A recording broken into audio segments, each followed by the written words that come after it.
Obligasi, obrolan lintas generasi.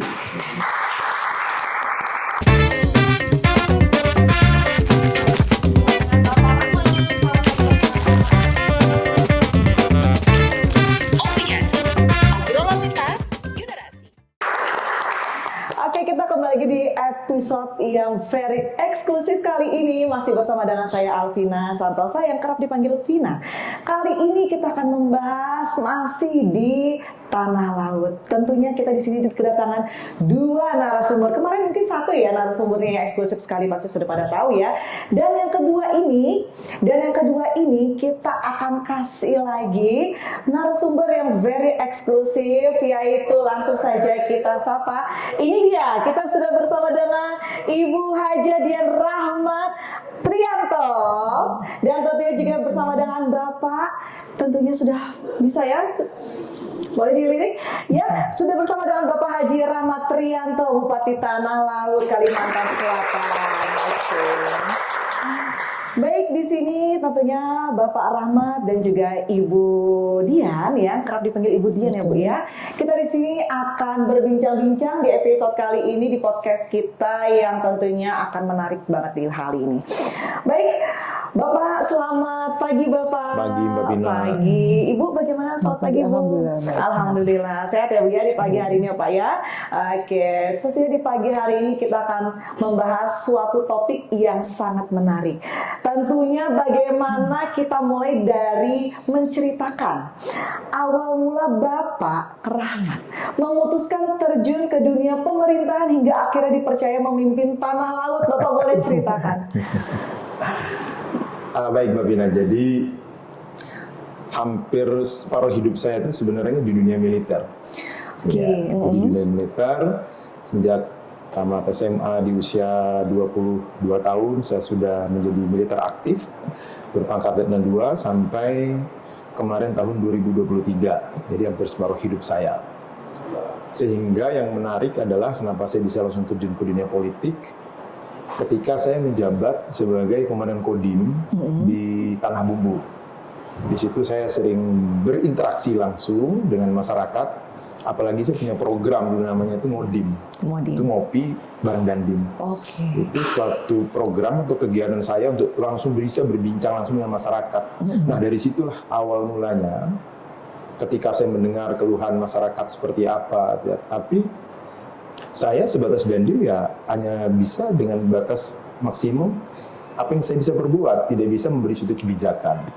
Ternyata saya pelajari bahwa kalau kita ingin berbuat lebih banyak lagi melakukan atau mengeluarkan suatu kebijakan, kita harus terjun ke dunia politik. Mungkin itu awalnya, sehingga dari dasar itu saya ingin langsung terjun sama masyarakat, sehingga saya di tahun 2023 itulah saya masuk partai politik. Dan waktu itu ikut kontestasi pemilihan legislatif, yaitu di DPR RI dari Dapil 2 Kalimantan Selatan ini. Alhamdulillah saya terpilih di antara 5 orang itu. Nah berjalannya dengan waktu, masuk dalam sebelum pelantikan ada proses pemilihan kepala daerah.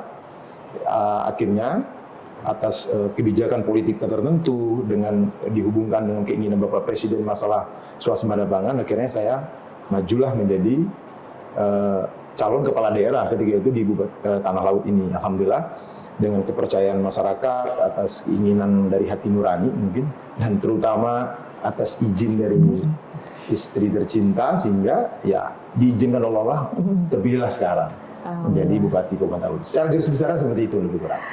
Oke, boleh berarti ketemu teman-teman semua.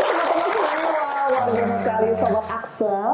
Dan karena itu adalah cerita dari Bapak, boleh kita tanya dulu kepada Ibu. Ibu, menurut Ibu bagaimana Bu perjalanan Bapak dari kemiliteran dan berpindah haluan ke pemerintahan dan kini sudah memimpin Tanah Laut Ibu. Bagaimana Ibu? Ibu sebagai seorang istri dari Bapak, orang nomor 1 di Tanah Laut, bagaimana Ibu? Sebenarnya saya orang yang terakhir yang mengizinkan Bapak itu terjun ke dunia politik. Karena saya tahu dari awal Bapak itu sangat mencintai dunia militer. Bahkan dari kecil cita-cita beliau itu sangat ingin masuk tentara, terutama TNI AD ya. Jadi dari kecil beliau mempersiapkan diri untuk masuk ke dunia militer. Dari segi fisik, kemampuan untuk akademisnya beliau persiapkan, dan saya tahu betul, saya tahu persis ketika beliau ingin mencapai sesuatu goal tersebut, prosesnya itu step by stepnya beliau akan lakukan dengan sedemikian rupa semaksimal mungkin. Jadi ketika beliau memutuskan untuk terjun ke dunia politik, itu saya sempat berpikir ulang gitu kan. Sayang sekali karena cita-cita beliau itu ya seperti itu, sangat mencintai dunia militer gitu. Bahkan karir beliau di dunia militer itu masih sangat panjang, dan beliau juga sangat berprestasi di dunia militer gitu, akan sangat disayangkan bahwa tidak ada masalah apapun di dunia militer gitu kan, masih sangat panjang, dan untuk berpotensi untuk berkembang lebih tinggi lagi, lebih besar lagi itu sangat potensial sekali gitu. Jadi ya kita banyak berdiskusi waktu itu kan, bagaimana akhirnya dengan niat tulus beliau untuk membantu masyarakat lagi, seperti tadi beliau katakan bahwa terbentur bahwa kalau ingin membantu masyarakat harus ada kebijakan-kebijakan yang beliau keluarkan. Kalau di dunia militer tidak bisa, harus terjun ke dunia politik sebagai misalnya kepala daerah yang mengeluarkan suatu kebijakan untuk masyarakat tertentu. Akhirnya ya sudah, saya sebagai istri, sebagai support system beliau yang utama harus terus mendukung, bahwa itulah keinginan beliau. Ya akhirnya sampai di sini kita. Alhamdulillah, dan disinilah Bupati Tanah Laut Bapak Rahmat. Wow, luar biasa sekali. Dan Bapak, kita kembali lagi ke Bapak. Bapak, untuk nilai-nilai kepemimpinan Bapak yang Bapak pegang selama ini untuk menerapkan dan mengelola pemerintahan daerah khususnya Tanah Laut, bagaimana Bapak? Apa aja Pak nilai-nilainya? Seorang pemimpin ini kan salah satu seni cara mempengaruhi orang lain kalau saya lihat. Dan kebetulan kepemimpinan saya yang saya terima itu adalah kepemimpinan militer terutama. Ada di kepemimpinan militer itu adalah Ingarso Suntulodo. Jadi kita itu harus memberi contoh, memberi teladan bagi para orang. Sehingga banyak hal di 11 azas kepemimpinan itulah yang saya gunakan untuk memimpin pemerintahan ini. Tapi tentunya karena saya tadi berlatar belakang yang terbiasa hidupnya itu dengan keteraturan, dengan sesuatu hal yang apa-apa itu harus lapor kebijakan itu, sehingga awal-awal seperti ini mungkin sedikit saya harus merubah mindset saya bahwa yang saya pimpin ini adalah orang banyak, bukan adalah suatu organisasi militer yang langsung tak tidak. Itulah merubah mindset saya. Tapi sekali lagi saya katakan bagaimana saya cara memimpin itu ya dari 11 azas kepemimpinan itulah yang saya gunakan, baik itu secara berkomunikasi, cara juga mengambil keputusan, termasuk dalam hal-hal memberi suatu kebijakan, baik itu kepada para seluruh ASN dan seluruh pada masyarakat. Mungkin lebih kurang seperti itu Mbak Pinaya. Oke, baiklah, luar biasa sekali ya. Oke, Sobat Axel, kita beralih lagi, kita pengen tanya lagi kepada Ibu Dian. Ibu Dian, tantangan terbesar sebagai pendamping orang nomor 1 ya di Tanah Laut, cara Ibu untuk bisa mendukung khususnya perempuan di era saat ini gitu untuk bisa lebih maju dan berkembang, bagaimana Ibu? Karena saya tahu mungkin ya Bu ya, banyak juga yang menonton di sini, mungkin yang ibu rumah tangga, mungkin ya dia wanita yang karir dan non karir juga. Silakan Ibu. Ya, sebagai perempuan kita harus tahu value diri kita masing-masing, bahwa kita itu ada sesuatu dalam diri kita mungkin yang tidak terlihat oleh kita selama ini, tetapi itu punya potensi besar untuk dikeluarkan. Kadang kita tidak melihat itu dalam diri kita, dan itu sebenarnya suatu kemampuan besar yang harus kita keluarkan, yang menjadi daya tarik atau menjadi hal positif dari kita gitu. Kadang tertutup oleh misalnya rasa rendah diri, rasa tidak kepercayaan diri gitu kan. disebabkan oleh hal lain mengapa itu bisa terjadi, misalnya ya itu tadi minder atau sebenarnya. Nah, itu harus dilawan seperti itu betul, gitu. ya. Jadi kenapa? Karena lingkungan misalnya bisa juga terjadi hal seperti itu gitu. Jadi kita harus tahu kalau kita tuh di mana gitu kan. Jadi jangan melihat terlalu jauh dulu gitu, gitu kan, orang lain, oh orang seperti itu ya gitu. Kita lihat ke diri kita sendiri dulu gitu. Bahwa saya mampu, saya bisa lakukan seperti itu. Gitu. Jadi kalau dari diri kita bisa membuka diri, apa potensi yang ada di diri kita itu akan keluar. Oke, baik. Ini adalah pesan-pesan dan juga motivasi untuk sang mantan putri Indonesia. Wah, luar biasa sekali ya. Inspirasi sekali ya, karena background beliau ini ya, wow, saya speechless sekali ya. Ini adalah background yang mungkin saya belum pernah bisa gapai waktu dulu ya, waktu masih muda putri Indonesia. Luar biasa sekali. Tapi selama ini Ibu, apakah Ibu juga memiliki organisasi-organisasi? Saya dengar Ibu juga kerap memiliki organisasi-organisasi juga ya Bu ya?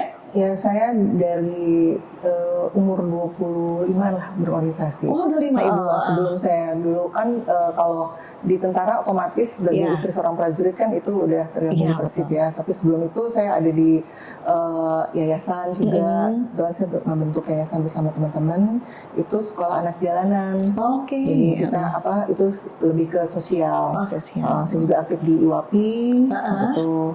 Terus di P2LIPI juga saya aktif. Ya, di WTT terutama WTT Wanita Indonesia Tanpa Tembakau juga, itu saya sekjennya. Oke, gitu. Mungkin ada gerakan yang ingin Ibu lakukan atau movement gitu sebagai Ibu seorang wanita untuk saat ini? Kalau ITT Wanita Indonesia Tanpa Tembakau itu lebih fokus ke gaya hidup sehat. Oh, gaya hidup sehat. Oke. Itu lebih fokus ke wanita dan anak-anak. Gitu. Wanita dan anak-anak. Jadi gaya hidup sehat tanpa asap rokok. Wow, luar biasa sekali. Ingat ya teman-teman semuanya, harus gaya hidup sehat ya Sobat Axel. Oke, terima kasih Ibu, dan kita beralih lagi ke Bapak Rahmat nih ya. Bapak, terakhir apa Pak pesan dan harapan Bapak untuk generasi muda tanah laut yang sedang mencari arah, semangat dalam berkarya untuk mencapai cita-citanya? Untuk saat ini kan sekarang kita perlu lihat ya, untuk generasi saat ini adalah generasi yang Gen Z, tidak semudah generasi milenial. Jadi bagaimana Bapak? Mungkin pesan-pesan dan semangatnya. Pesan buat anak-anak muda sekarang, kalau istilahnya Gen Z. Yang pertama, kita harus fokus dengan apa yang menjadi tujuan, sesuai dengan arah kompas yang ingin siapapun Anda, dimanapun Anda berada, dengan tujuan awal kita itu apa, sehingga kita tidak liar atau lari dari tujuan tersebut. Apabila kita sudah mencapai tujuan, cita-cita, karena orang, tiap-tiap individu berbeda yang diberikan talenta oleh Allah, sehingga itulah yang kita capai, kita tuju, sehingga tidak keluar dari jalur yang kita tuju kompas. Nah, untuk mencapai tujuan tersebut pasti banyak halangan, rintangan, tantangan, semuanya lah. Itulah dinamika. Dinamika seseorang tidak akan pernah mudah menggapai sesuatu tanpa adanya yang saya sampaikan tadi, ancaman, gangguan, hambatan. Karena untuk menjadi yang kita inginkan tersebut, bohong apabila kita tidak diuji dengan sesuatu hal yang rumit.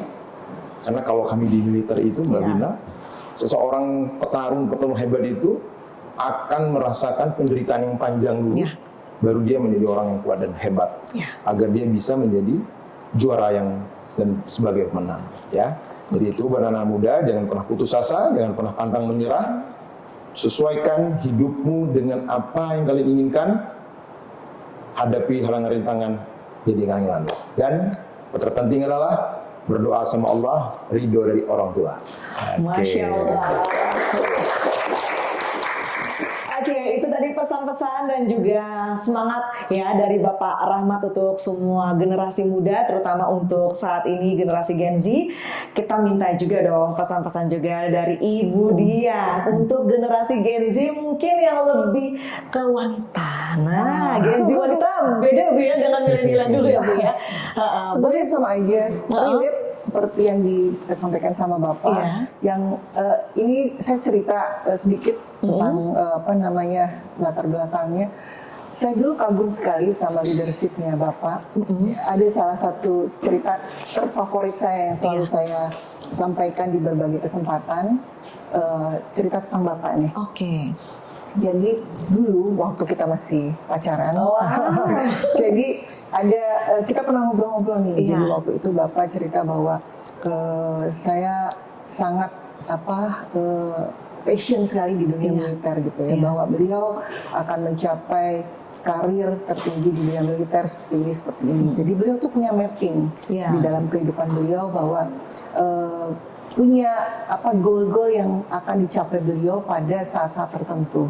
Dan beliau strict serta disiplin sekali untuk mencapai hal tersebut. Jadi misalnya tahun segini beliau akan sekolah mau ngambil kursus apa, kemudian akan mengambil sekolah apa di luar negeri misalnya, atau mengambil kursus apa, kemudian akan mengambil sekolah apa lagi sampai naik pangkat, dan kemudian akan mengambil kursus apa lagi. Itu beliau akan strict pada goal tersebut dan akan dicapai sesuai dengan target. Dan itu ditulis di dalam sebuah buku. Jadi buku itu diserahkan sama saya. Dan tepat pada tahun waktu itu, tahun menikah ya. Sama persis. Wow, luar biasa, memorable banget ya Bu ya. Dan yang bikin saya kaget adalah tahunnya tidak ditulis oleh beliau, tapi masih bentuk tanda tanya. Dan di situ di ujungnya ditulis terjun ke dunia politik. Ini saya sampai merinding. Dan ini cerita favorit saya selalu menyampaikan di berbagai kesempatan. Dan saya bertanya waktu itu, kenapa harus dunia politik? Saya bilang, waktu itu kita belum menikah loh. Kenapa harus dunia politik? Ya, karena saya bercita-cita ingin membangun negara ini. Tapi itu tidak menjadi pertanyaan saya, karena saya pikir, Bapak kan selalu militer sekali gitu ya, tidak mungkin apa-apa. Jadi buku catatan itu saya simpan sampai kemudian kita pindah di berbagai tempat. Dan setelah kita menikah dan punya anak banyak, itu buku itu saya temukan lagi pada saat akhir-akhir Bapak landing ya. Saya lihat sebagian besar dari goal tersebut sudah Bapak lalui. Tepat sasaran dan tepat tahun sesuai dengan yang Bapak prediksikan. Itulah yang saya kagumi dari beliau, sesuai dengan yang tadi Mbak Vina tanyakan, bahwa ketika kita akan mencapai sesuatu, cita-cita, itu harus kita laksanakan sesuai dengan mapping yang sudah kita rencanakan sebelumnya. Apalah cita-cita setinggi langit, kalau kita tidak bisa mencapai itu, disiplin. Prosesnya yang penting. Cita-cita bisa setinggi langit, tapi ketika kita melakukannya tanpa proses, tidak akan pernah tercapai. Nah, itu yang saya kagumi dari Bapak.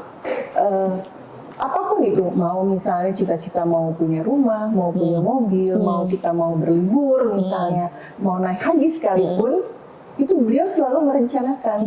Tanpa mengganggu rencana itu. Walaupun misal betul tadi seperti beliau bilang, banyak distrik, banyak gangguan, banyak hambatan, misalnya tiba-tiba ada ini, tiba-tiba ada itu, tapi karena tujuan itu pasti tidak pernah akan mengganggu tujuan itu. Seperti itu. Dalam dan sungguh sangat super sekali ya, luar biasa sekali.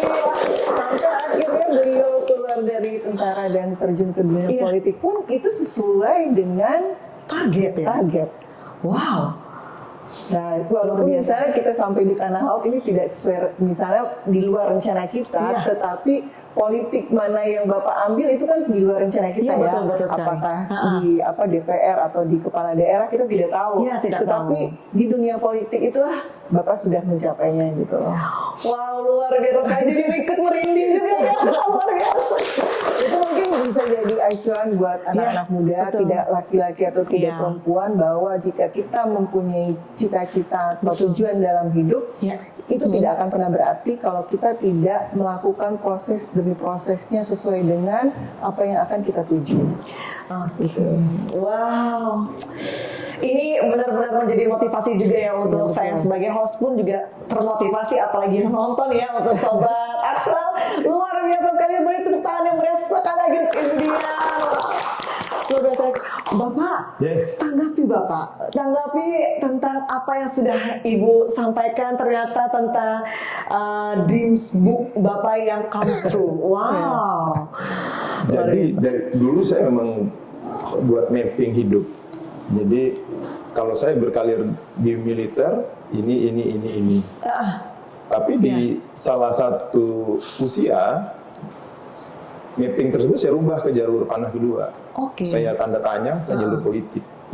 Di situ saya ditulis itu kalau tidak salah ada situasi kondisi. Iya. Situasi kondisi.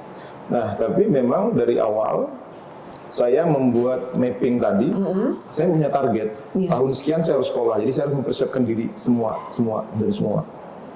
Sehingga alhamdulillah yang apa yang disampaikan Ibu tadi itu saya terapkan kepada anak-anak semua. Jadi kalau kamu ingin menggapai sesuatu, kamu persiapkan dirimu, jangan pernah mengandalkan orang tua atau orang lain, karena dirimu lah yang akan merubah dirimu itu sendiri. Nah, itu mungkin dari itulah, mungkin emang sih yang paling banyak memahami ya hanya Ibu tentang apapun itu bentuk politik saya. Hanya Ibu yang tahu situ. Wow, luar biasa sekali. Sekarang buku besarnya adalah Ibu sendiri. Oke, dan ini sangat motivasi sekali untuk sesi ini. Jadi luar biasa sekali. Kita pastinya akan menunggu juga ya untuk episode-episode yang luar biasa seperti ini lagi. Terutama saya mengucapkan terima kasih banyak kepada Bapak Rahmat, Ibu Dian. Terima kasih super sekali. Benar-benar membuka pikiran untuk teman-teman semua, Sobat Axel yang menonton di rumah maupun dimanapun. Jangan pernah menyerah, selalu rasakan prosesnya, karena proses tidak bisa mengkhianati hasil ya Bu ya. Oke, luar biasa. Beri tepuk tangan yang besar lagi. Terima kasih sekali. Hai Sobat Axel, pasti pengen tahu dong apa aja produk yang spesial banget ditawarkan oleh Bank Axel. Kita ada cardless withdrawal. Jadi yakni melayanan tarik tunai tanpa kartu, baik melalui Indomaret maupun ATM juga. Dan cukup menggunakan smartphone melalui aplikasi Axel. Jangan lupa untuk di-download ya, ada di App Store.